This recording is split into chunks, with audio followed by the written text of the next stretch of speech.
लोक आता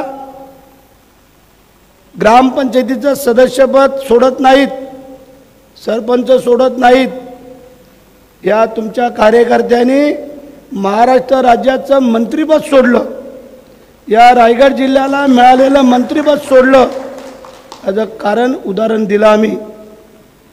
ज्यावेळेला शिवाजी महाराज अडचणीत सापडले तेव्हा तानाजी मालुसरेंनी काय सांगितलं की माझा राजा संकटात सापडला असताना आम्ही वरबाप मिरवायचं काय, म्हणून ती म्हण प्रचलित झाली, आधी लगीन कोंडाण्याचं आणि मग माझ्या रायबाचं।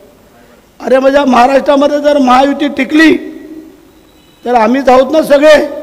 म्हणून माझा ज्यावेळेला मुख्यमंत्री अडचणीत सापडला, माझा उपमुख्यमंत्री अडचणीत सापडला, तेव्हा आम्ही 4 पावलं मागे सरकलो। आम्ही बोललो हरकत नाही आहे, परत शेड आजचा उद्याचा नाही परवा मंत्री होईल, परंतु महायुती मजबूत व्हायला पाहिजे आणि महायुती मजबूत झाली।